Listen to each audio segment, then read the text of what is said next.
디모데 전서와 후서를 이제 앞으로 또 묵상할 텐데, 디모데에서는 사도 바울이 제자였던 디모데를 권면하는 그러한 서신으로, 바울도 또 디모데도 목회자적 사역을 감당했기 때문에, 사도적 사역을 감당했기 때문에 이 디모데 전서와 후서를 목회 서신이다라고도 말합니다. 그러니까 목회 사역을 해야 하는 디모데에게 바울은 스승으로서, 선배로서 이렇게 사역을 감당해야 된다라고 권면하는 거죠. 그런데 그 권면함에 앞서서 1절에 보면 우리 구주 하나님과 우리의 소망이신 그리스도 예수의 명령을 따라 그리스도 예수의 사도된 바울은 이라고 해서, 사도 바울은 모든 서신에서 공통적인 시작이지만 자기 자신의 사도성에 대한 말씀을 항상 하잖아요. 그래서 바울은 스스로가 하나님의 명령을 따라, 여기 그리스도 예수의 명령을 따라 그리스도 예수의 사도된 바울이다 라고 말하고 있습니다. 그러니까 이 바울은 본인이 사도가 되고자 사도된 사람이 아니고, 내가 이렇게 하겠다고 된 사람이 아니라, 다메섹 도상에서, 뒤에 이제 나옵니다만, 다메섹 도상에서 예수를 만난 이후에 변화된 거잖아요. 이전에 바울의 모습은 회방자, 핍박자, 포행자였다는 거예요. 예수 믿는 사람을 핍박하고 예수 믿는 사람을 잡아가두고 심지어 죽이는 현장, 스데반 집사님의 순교 현장에 바울이 있었다는 거잖아요. 그랬던 바울이 예수를 만남을 통하여 변화되어 사도적 사명을 감당하게 되었다는 거거든요. 그래서 바울은 이 사실에 대하여 항상 자기 스스로에게도, 또한 그의 서신을 받는 모든 자들에게도 이 사실을 분명하게 말하고 있다는 거예요. 그러니까 바울이 그러는 것처럼 오늘 우리들도 마찬가지, 여러분도 마찬가지인데요. 내가 그리스도인이 되었다는 것, 내가 하나님의 사람이 되었다는 것, 그 자체가 하나님의 부르심, 하나님의 은혜라는 사실을 잊지 말아야 된다는 거예요. 바울이 자기의 사도적 권위를 말하려고 이렇게 서신마다 사용하는 게 아니라 자기 사도의 권위 때문이 아니에요. 이것은 사도 바울이 사도로서 너희들에게 권하고 편지하는데 그 하나님의 권위, 예수 이름의 권위, 그 말씀의 권위를 말하고자 하는 거다는 거죠. 자기 자신의 인간적 권위가 아닌, 내가 지금 서신을 보내고 있는데 이 서신, 이 보내는 이 편지는 하나님의 말씀이라는 거예요. 하나님이 나를 부르시고 하나님이 나를 사도 삼으셔서 이 말을 전하게 했다는 거죠. 이걸 강조한다는 겁니다. 그러므로 여러분들이 늘 하나님의 말씀을 대할 때, 들을 때, 읽을 때, 받을 때, 모든 때는 항상 하나님이 내게 주시는 말씀으로 받아야 하고, 여러분이 구원받아 성도가 된 것도 사도가 되었다는 바울처럼 내가 성도가 되었다는 것, 내가 장로가 되고 권사가 되고 집사가 되었던 직분도 모두 다 하나님의 은혜임을 기억하면서 감사함으로 잘 신앙생활하고 또 직분도 감당하는 여러분 되시기를 바랍니다. 이렇게 예수의 사도된, 명령을 따라 사도된 그 바울이 디모데를 향하여 2절에 믿음 안에서 참 아들 된 디모데에게 라고 말합니다. 믿음 안에서 참 아들 된 디모데. 여러분, 간혹 이 성도들의 이야기 중에, 목사님들도 간혹 그렇게 표현하는 분들이 있습니다만은, 목사님을 향하여 말하기를 영의 아버지다, 나의 영의 아버지야, 이렇게 표현하는 성도들을 만나는 경우가 많아요. 때로는 목사님들조차도 그런 표현하는 분들을 볼 때가 있는데 옳지 않은 말이라고 저는 개인적으로 생각을 해요. 왜냐하면 내 영의 아버지는 하나님 한 분이시거든요. 인간이 내 영의 아버지가 될 수는 없어요. 바울도 오늘 표현하지만 믿음 안에서 참 아들 된 디모데, 믿음의 아들이라는 표현을 했죠. 믿음의 아들. 영의 아들이 아닌 거예요. 우리는 영적인 아버지는 하나님 한 분이세요. 우리가 하나님의 자녀되는 권세를 받았다고 그죠? 믿음으로 받은 우리 하나님의 선물이에요. 우리가 해서 여러분들 영적인 권위는 하나님께 두어야지, 이걸 인간에 두기 시작하면 거기서 이단도 나올 수 있어요. 잘못된 길로 빠져갈 수 있는 거거든요.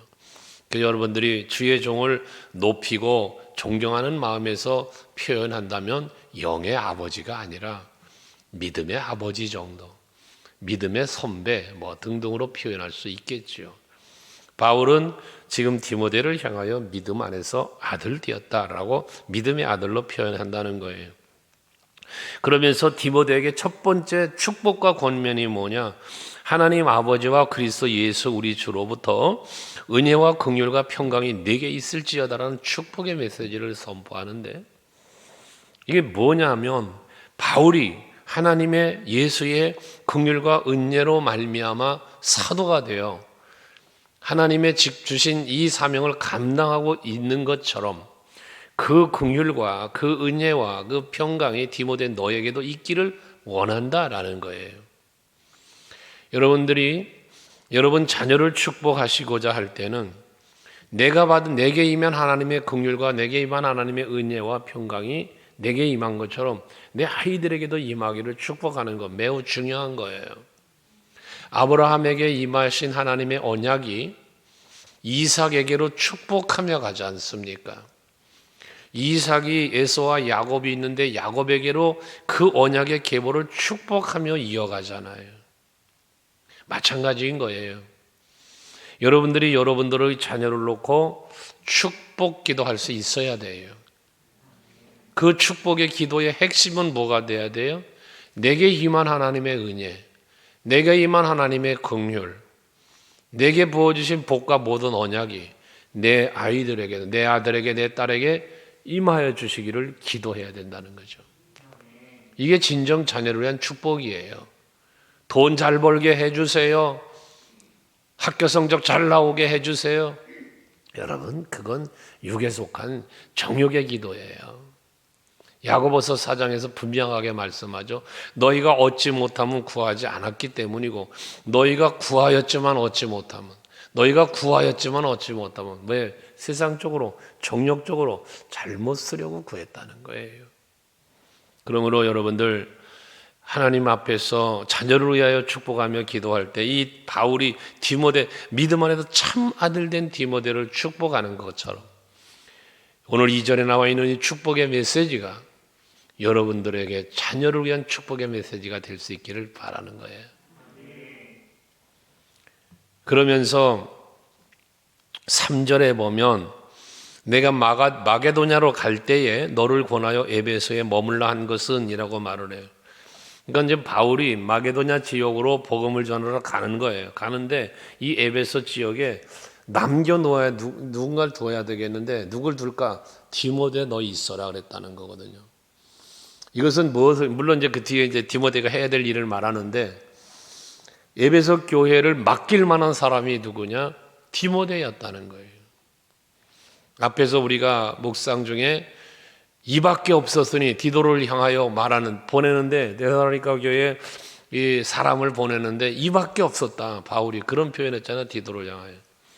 이것처럼 믿을 만한 사람, 맡길 만한 사람이 이밖에 없었다라고 표현하는 것 같이 에베소 교회를 맡길 만한 사람 디모데 너밖에 없다. 신뢰입니다. 이건 신뢰. 왜? 지금 에베소 교회에 뒤에 나오죠. 다른 교훈 가르치지 말아라, 신화와 끝없는 족보 등등 이야기하는 건 뭐냐? 그 시대적인 상황이 그런 일이 벌어지고 있는 상황이라는 거예요. 이런 영적인 문제가 심각한 상황에 처해 있는 에베소 교회를 맡겨놓고 지금 마게도냐 지역을 가야 되는 바울의 입장에서는 믿을 만한 사람을 찾아야 되지 않어요? 찾아야 되지 않겠어요? 그게 바로 디모데였다는 거예요. 여러분들, 제가 목회하면서 구역장을 세워요. 믿고 세우는 거죠. 이분을 구역장으로 세우면 그 구역을 잘 이끌어 주겠다. 믿고 세우는 거예요. 믿고. 기관장을 세웠을 때 그대로 기관장을 임명하는 이유는 여러분들이 뽑았기 때문이 아니라 그 기관을 잘 인솔해 나갈 줄 믿고 맡기고 세우는 거죠. 장로를 임직하고 안수집사를 임직하고 권사를 임직하고 각 직분자들을 세우는 거 모두 다 뭐하고 세워요? 잘 감당하리라 믿고 맡기고 믿고 세우는 거죠. 이 신뢰라는 것은 매우 중요하지 않습니까? 인간관계에서 어느 분이 그런 말을 했어요. 참된 행복은 신뢰와 아름다운 관계가 형성되는 인간관계가 형성됨으로 이루어진다. 참 행복은, 참된 행복은 신뢰와 아름다운 인간관계가 만들어짐으로 형성됨으로 이 진정한 행복이 이루어진다고. 그 말을 가만히 생각하다 보니 정말 그렇다. 부부간에도 신뢰가 없으면 불행해져요. 친구 관계도 모든 관계가요, 신뢰가 깨어져 버리면, 그 관계가 아름다운 관계가 유지되지 못하면 관계가 깨어지며 행복이 깨지는 거죠. 이런 것처럼 우리 서강교회 성도 여러분들은 바울이 디모데를 향한 이런 신뢰처럼 여러분들 모두가 서로 신뢰하고 서로 사랑하고 서로의 관계가 아름다운 관계로 만들어져 가는 우리 교회와 성도 여러분 되기를 바랍니다. 이렇게 에베소 교회에 머물라고 디모데를 맡긴 것은 믿고 맡겼는데, 거기서 부탁하는 것이 무엇이냐면 어떤 사람들을 명하여 다른 교훈을 가르치지 말며, 이 말은 뭐냐면 어떤 사람들이 다른 교훈을 가르치는 사람이 있다는 거죠. 거짓 선지자, 거짓 사도라고 말하는 무리들이에요. 이 다른 복음이라는 건 결국 뭡니까? 진리가 아닌 거예요. 복음은 진리예요. 근데 진리가 아닌 다른 교훈, 이건 다른 교훈은 뒤에 신화, 끝없는 족보 등등으로 표현하고 있는데요. 이 전부 신화가 뭡니까? 만들어진 이야기예요. 진리가 아닌 만들어진 이야기예요. 예수 그리스도의 사도된 바울, 디모데도 그 사명을 감당하라고 은혜와 긍휼과 평강이 있을지어다고 축복을 한 것처럼, 오직 이 그리스도의 사도된 자들의 사명은 뭐냐? 사도행전 1장 8절, 마태복음 28장 20절 말씀처럼 예수께로부터 부여받은 그 사명을 잘 감당하는 거예요. 진리, 내가 곧 길이요 진리요 생명이라고 말씀하신 그 예수, 그 복의 복음이거든요. 이 복음을, 진리를 전하는 사명을 감당하는, 예수의 증인된 삶을 살아가는, 이게 사도적 사명이란 말이죠. 그런데 그 예수의 증인, 내가 본 예수, 내가 만난 예수, 그 예수를 전하고 예수를 말하는 게 복음인데, 다른 복음은 뭐냐? 예수가 아닌, 그리고 진리가 아닌 이러한 복음, 복음이래. 그것도 복음. 그게 다른 복음이라는 거예요.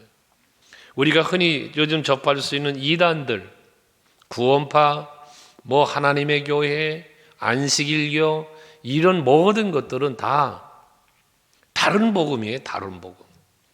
진리인 양, 복음인 양 말하지만 그건 다 다른 복음에 해당되는 거거든요.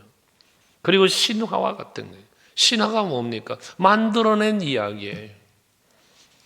족보는 뭡니까? 혈통적인 관계적 혈통, 그 족보. 그래서 지금도 이슬람 문화권에서 싸우는 게 뭐예요? 아브라함의 혈통, 이스마엘의 혈통, 서로가 정통적인 아브라함의 후손이라고 싸우는 거예요. 근데 성경은 답을 분명히 줬죠. 진리는 하나예요. 자, 아브라함에게 하나님 주신 약속이 뭐냐? 사라에게서 난 자라야 언약의 씨라. 그러니까 이스마엘은 언약의 씨가 아닌 거예요. 성경에서 분명히 하나님이 말씀을 한 거예요. 이 사실 때문에 지금도 유대교인들은 모계적 혈통을 따라가는 거예요. 어머니 혈통을 따라 유대인이 만들어져요. 어쨌건 오늘 살고 있는 우리들도 다른 교훈을 따라가면 안 되고 신화와 족보를 따져도 안 되는 거예요. 우리는 오직 진리, 진리만을 따르고 진리만을 바라봐야 되는 거죠. 그럼 진리가 뭐라고요? 예수. 오직 진리는 예수예요. 예수님이 친히 말씀한 거니까.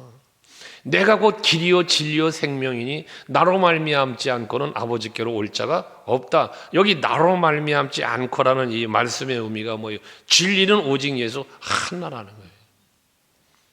그러니까 여러분들의 신앙도 이게 굳건해야 돼. 진리를 갖고 타협을 할 수가 없는 거예요. 기독교 독선적이라고요? 독선적이라기보다 진리는 하나이기 때문에 그런 거예요. 예수 외에 구원이 없는데 어떻게 종교다원주의를 말합니까? 불교에도 구원이 있고 모든 종교엔 다 구원이 있다? 이게 어떻게 성경하고 안 맞잖아요. 근데 이 종교다원주의를 논하고 있는 이 에큐메니컬 운동을 하고 있는 사람들이 개혁주의 신학을 하고 있다는 그런 사람들 중에도 있으니 얼마나 기가 막힌 일입니까? 여러분, 구원은 예수밖에 없어요. 이게 성경이에요. 하나님 말씀이에요. 근데 자꾸 다른 교훈을 가지고 그리고 신화와 족보를 가지고 이런 잘못된 길을 끌고 가려고 하니 바울은 디모데한테 그런 일 하지 못하도록 해라. 너 여기 에베소 교회에 남아서 그런 일이 벌어지지 않도록 네가 할 일은 이거다라고 디모데에게 사명을 주고 있는 거예요. 그러면서 이런 것은 즉 다른 교훈, 신화, 끝없는 족보에 몰두하는 것은 믿음 안에 있는 하나님의 경륜을 이름보다 도리어 변론을 내는 것이다 라고 말해요. 여기 하나님의 경륜이라는 말을 했는데 이 하나님의 경륜이라는 말은 하나님의 계획, 하나님의 뜻을 말하는 거예요. 그러니까 하나님의 계획이나 하나님의 뜻, 이건 결국은 진리예요. 이게 결국 복음이거든요. 예수 그리스도의 십자가를 통하여 택한 백성을 구원하시기 향한 하나님의 뜻, 하나님의 계획이란 말이에요. 이게 하나님의 경륜인데 이 하나님의 뜻과 하나님의 경륜은 우리의 택한 자의 구원인데 이것은 믿음 안에 있는이라고 그랬어요. 믿음 안에 있는. 오직 진리를 믿고 오직 예수를 믿는 믿음 안에서만 이루어지는 유일한 구원의 방편인 하나님의 경륜인데 이게 하나님의 뜻이고 하나님의 계획인데 그런데 이 다른 교훈이나 신화와 끝없는 족보는 그 하나님의 경륜을 이루는 것보다 도리어 변론을 내는 것이다. 말장난한다는 거예요. 변론이 뭐예요? 변론이 말장난하는 거지. 말장난. 토론하고 이런 것들이죠. 사실 우리가 토론이라는 말을 사용을 많이 해요. 우리들도 목사님들 만나면 이런저런 주제를 갖고 토론을 합니다. 그런데 모든 토론의 결과는 뭐냐? 성경이어야 된다. 그 토론하는 주제도 발제하거나 발표하는 모든 분들도 다 하나같이 이야기하는 건 뭐냐? 성경을 이야기하는 거죠. 다만 성경을 볼 때 이렇게 생각할 수 있고 이렇게 해석할 수도 있고 이렇게 볼 수도 있다는 등등의 이야기를 해요. 그러나 발제자가 마지막 총적인 결론은 뭐냐? 역시 성경이요, 역시 예수로 모든 결론은 끝이 납니다. 여러분, 하나님의 뜻은 반드시 이루어집니다. 그러므로 우리는 기도할 때 예수께서 주기도문 가르쳐 주신 것처럼 하나님의 뜻이 하늘에서 이루어진 것처럼 땅에서도 이루어지기를 원합니다. 모든 만물을 창조하시고 섭리하시고 다스리시는 하나님의 뜻, 하나님의 계획이 하나님이 이루시는 것처럼 땅에서도 이루어진다. 이건 뭐예요? 내가 살아가는 삶의 현장에도 그 하나님의 뜻이 이루어지기를 원합니다. 그렇게 기도하라고 예수님은 가르쳐 준 거거든요. 그러니까 우리는 뭘 해야 돼? 하나님의 뜻이 무엇입니까? 하나님의 계획은 무엇입니까? 나를 향한, 우리 가정을 향한, 우리 교회를 향한, 여러분, 내 자녀를 향한 하나님의 뜻이 무엇이에요? 하나님의 계획이 무엇이에요? 여쭤보는 기도를 늘 해야 되는 거예요. 그리고 그에 대한 답을 성경에서 찾으시고 그러면서 그 뜻을 이루어가기 위하여 사는 것, 이게 곧 말씀에 순종하는 삶도 되는 것이죠. 그래서 5절에 이 교훈의 목적은 말하는 거예요. 이 교훈의 목적, 이 교훈 무슨 교훈? 진리, 복음. 복음을 너에게 전하고 다른 교훈이나 신화나 족보에 빠지지 않도록 오직 예수, 오직 진리, 오직 복음으로 가야 되는데 이 복음의 교훈은 목적은 우리에게 하나님 말씀을 주신 목적은 우리에게 예수를 주신 목적은 우리에게 진리를 주신 목적은 진리 안에 살아야 하는 이유는 그 말이잖아요. 무엇 때문에 이 교훈을 주셨는가? 뒤에 후서에서는 모든 성경은 하나님의 감동으로 되었다고 하면서 교훈과 책망과 바르게 함과 의로 교육하기에 유익하다고 그죠? 그러면서 이어진 말이 뭐예요? 이는 성도를 온전하게 한다는 거예요. 하나님의 사람으로 온전하게 하고 모든 선한 일을 행하게 온전하게 한다는 말씀으로 디모데후서 3장은 말씀이에요. 근데 오늘 여기서도 같은 맥락이에요. 이 교훈의 목적은 뭐예요? 청결한 마음과 선한 양심이라고 그랬어요. 청결한 마음과 선한 양심, 거짓 없는 믿음에서 나오는 사랑이거늘이라고 말을 했어요. 이게 디모데후서 3장에서 말하고 있는 모든 성경에 대한 기록과 같은 맥락을 갖고 있다고 말이에요. 그게 뭐다? 청결한 양심은 뭐예요? 청결한 양심은 우리의 마음이 우리 스스로가 이 청결하다는 것은 흠이 없는 깨끗한 그런 의미거든요. 그러니까 바르게 함과 의로 교육하기에 유익하다. 이게 청결한 양심이에요. 여러분 마음을 깨끗하게 하고요 흠이 없게 만드는 이게 복음이에요. 그래서 예수의 십자가는 우리의 죄를 위하여 지신 십자가잖아요. 대속제물이라고 그러잖아요. 대속제물. 우리들의 죄 문제를 한 예수께서 십자가를 지심으로 대신 속죄. 그래서 우리의 죄가 사해졌으니까 흠 없는 자가 되는 거예요. 정결한 자가 깨끗한 자가 되는 거예요. 여러분. 여러분 자신이 깨끗한 게 아니에요. 여러분 모두 더럽고 추악한 허물과 죄 때문에 죽은 자였다고요. 그런데 예수 십자가의 그 보혈의 은혜로 그 긍휼로 우리가 죄를 사함받은 거예요. 이게 진리란 말이에요. 그러니까 우리는 하나님 앞에 십자가 앞에 예수 앞에 말씀 앞에 교만할 수 없다는 거예요. 내가 신앙생활을 몇십 년 했다, 내가 직분이 무엇이다, 내가 무슨 일을 했다, 어떻게 헌신했다, 뭐 교회를 내가 지었다. 여러분 그걸 자랑할 일이 아니라는 거죠. 우린 늘 가져야 되는 건 말씀드리지만 내가 무엇을 했어요? 자랑하고 싶어요?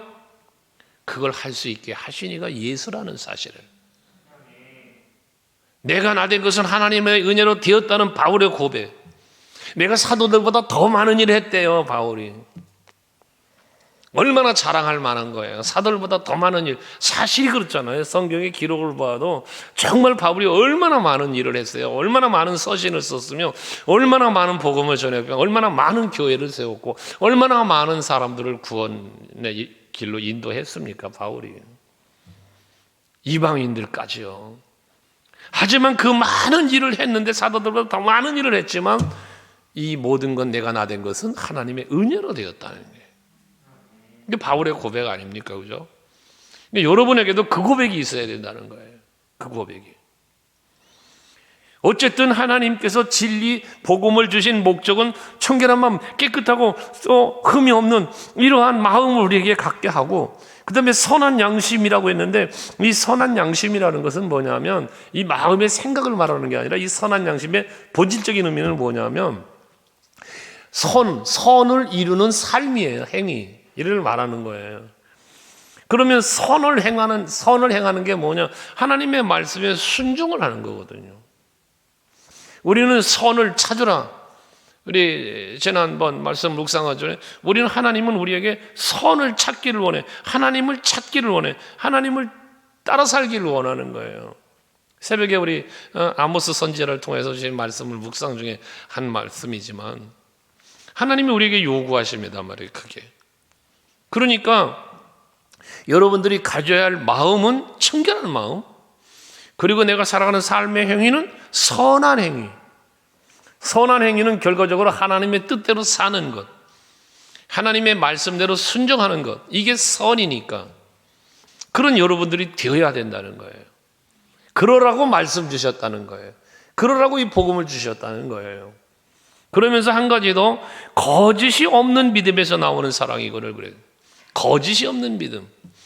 여러분 거짓된 믿음이 있다는 얘기잖아요. 이게 이 말씀 속에는 거짓이 없는 믿음이 우리에게 있어야 되는데 거짓된 믿음이 있어요. 바리새인 같은 사람들이 그거 아닙니까?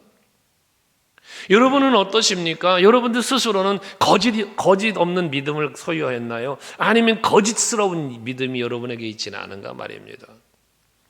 간혹 그런 말 했죠. 믿는 척 하는 것, 믿음이 좋은 척 하는 것, 정작 영적인 내부를 해부해서 들여다보면 전혀 믿음이 없고 전혀 믿음으로 살지를 않는 그러한 모양이면서도 대단히 믿음이 좋은 척, 믿음이 꽤 있는 척 하는 이러한 모습들은 거짓된 믿음에 해당된다는 거죠. 참된 믿음, 진정한 믿음, 그 믿음은 결국 무엇이다? 앞에서 말한 청결한 양심과 선을 행하는 행함 속에 나타나는 거예요. 그게 야고보 사도가 말하는 거 아니요? 행함이 없는 믿음은 죽은 믿음이다. 거기서 말하는 행함의 믿음이 뭐예요? 이게 선을 행하는 믿음이라는 거예요. 그게 결국 믿음이 있으면 믿음이 있다면 믿음이 있던 대로 산다는 거예요. 믿음대로 산다는 거거든요. 그런데 믿음이 있다고 하는데 믿음으로 살질 못한다면 그 거짓된 믿음이 될 수 있다는 거예요. 여러분, 하나님의 말씀으로 영적인 무장을 하셔서 말씀으로 말미암아 청결한 양심을 마음을 품고 선한 삶을 살고 거짓 없는 믿음으로 하나님을 기쁘시게 하고 그 거짓 없는 믿음 때문에 여러분들에게 복된 일이 일어나고 백부장의 믿음이 예수님 마음을 감동시키잖아요. 그에겐 기적이 임하는 거잖아요. 바라는 소원이 이루어지는 거예요. 가나안 여인의 믿음이 예수님 보시기에 거짓 없는 믿음, 진실한 믿음으로 보여졌기 때문에 그 딸이 고침을 받는 거예요. 소경 바디마가 눈을 뜨는 것도 모든 기적의 주인공들은 하나같이 거짓 없는 믿음이었다는 거예요. 여러분에게 그 믿음이 있기를 바랍니다. 그러기 위해서 뭐 하라고? 말씀으로, 복음으로 나를 무장하자.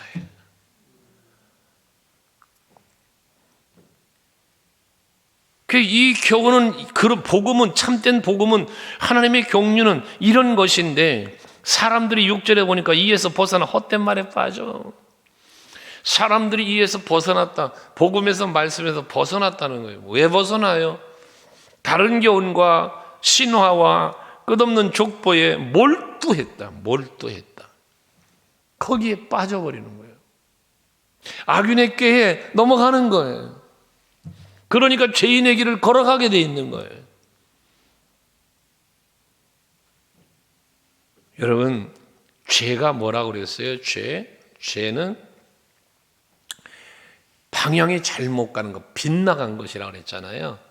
활을 쏘았을 때 화살이 이 11을 당겨 놓았을 때 화살이 관역을 향하여 딱 날아가야 되는데 이 화살이 관역을 향하여 가지 않고 다른 데로 빗나갔다. 이 빗나갔다는 게 죄라고 그랬잖아요.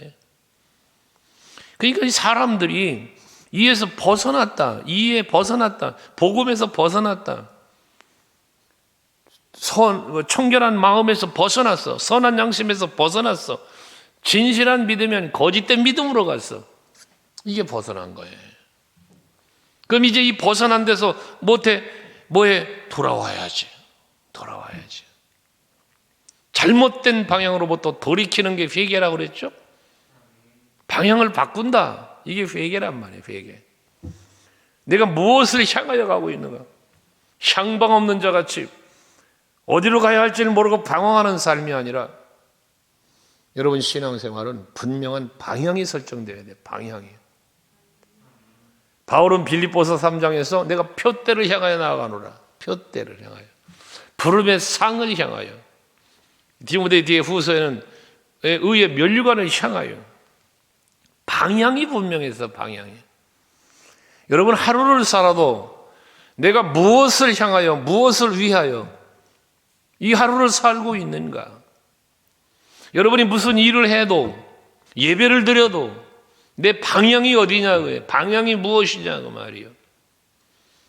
방향이 분명하지 못한 인생은 성공자가 될 수 없어요.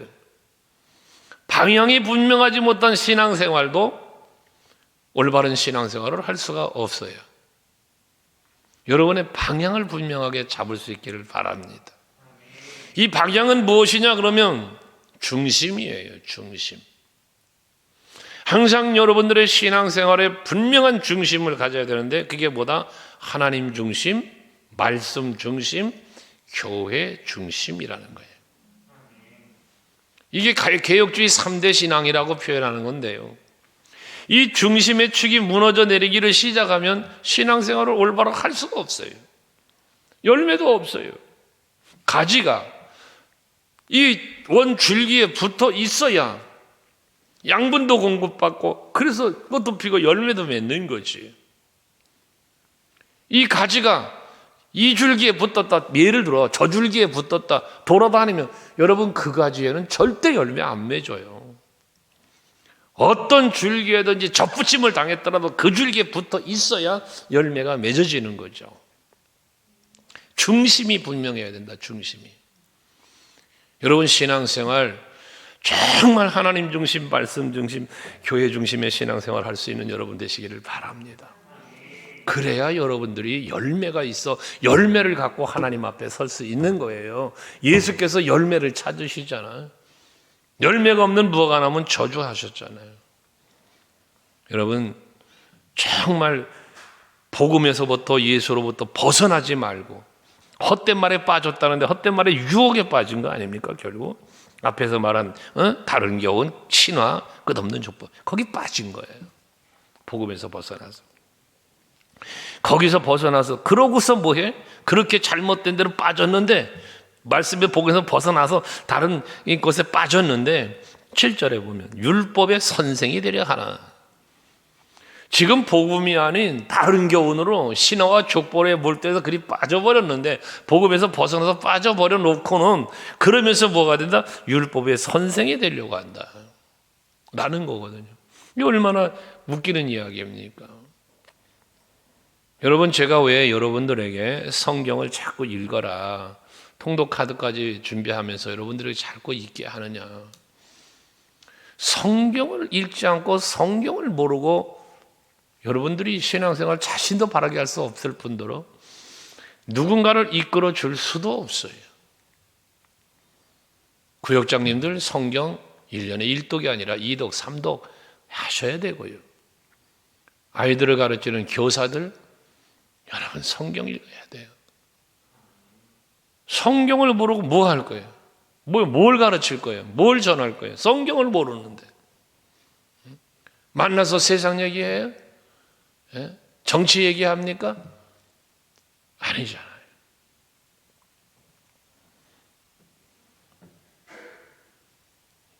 요즘에 뭐 드라마가 뭐가 유행이라는 등, 뭐 트로트가 어떻다는 등 모여서 할 얘기가 아는 게 그거밖에 없거든, 보는 게 그거밖에 없거든.